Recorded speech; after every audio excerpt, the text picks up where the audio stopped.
This is Professor Pete Alexander with the Winning at Business and Life podcast, where business leaders share their insights. It is 6 questions in 7 minutes because successful business leaders are busy and rarely have more time to spare. So let's get to it. Question number one. In a few sentences, please tell me who you are and what you do. Thanks for having me today, Professor Pete. My name is Juliana Zaremba. I'm probably more commonly known as Jay-Z, though. That shorthand has really stuck. And what I currently do is I am responsible for strategic projects and strategy support for CDW Canada. Juliana, it's so great to have you on the show. Question number two. What's the best thing about working in your industry?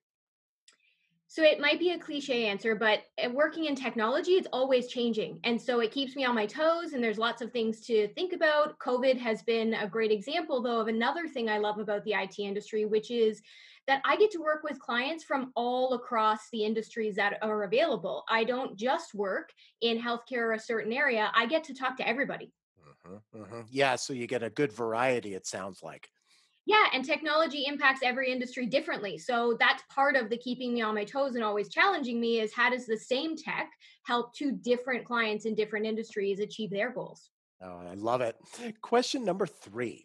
I have a fictitious book with all the answers for business. What chapter would you think most companies should read?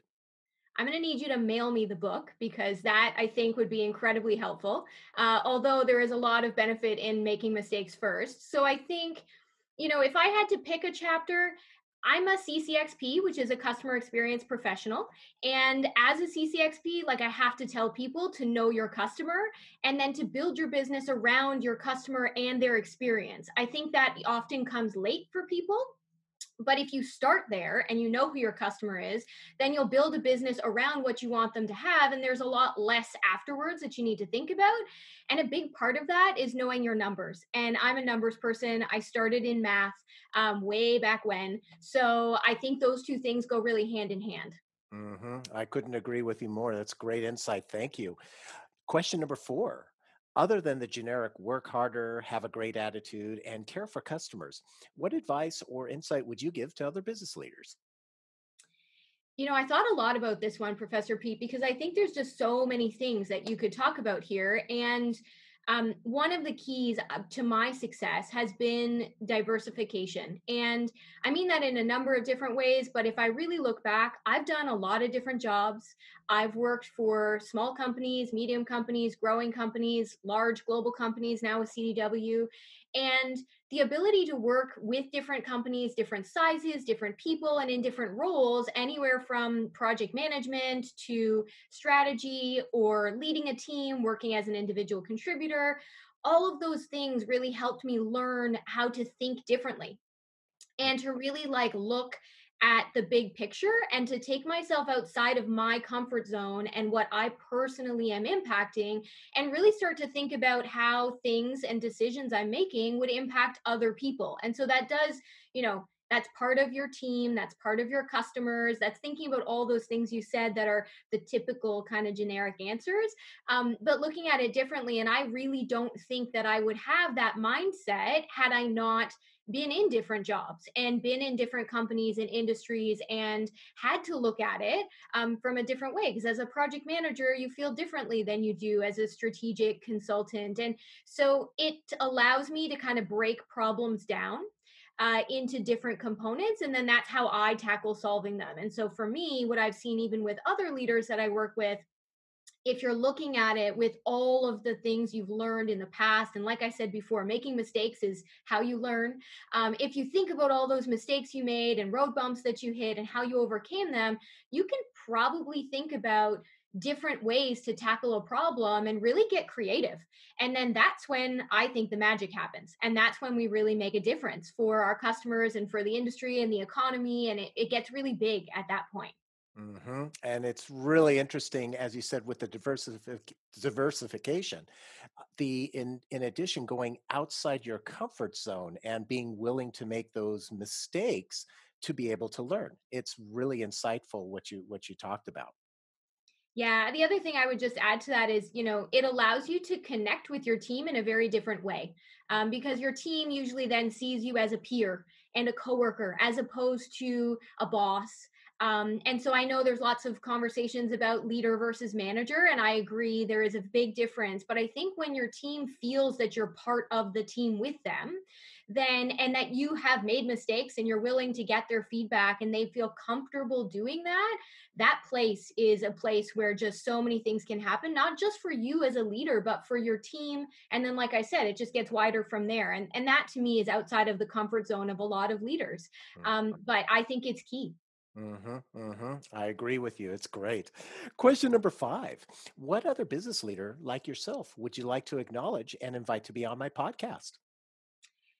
you know um there's so many people that I talk to on a regular basis that inspire me and challenge me and help me, and part of the diversification for me, especially at CDW Canada, is talking to customers and partners and vendors and all these different people. And so I really thought about this one, and there's tons of names I could give you, but two people that I tend to go to a lot are Nick DiPietro and Chris Black. And those two individuals I find really like make me think hard a lot, which I think is great. And so I think they would provide a ton of insight for leaders on your podcast.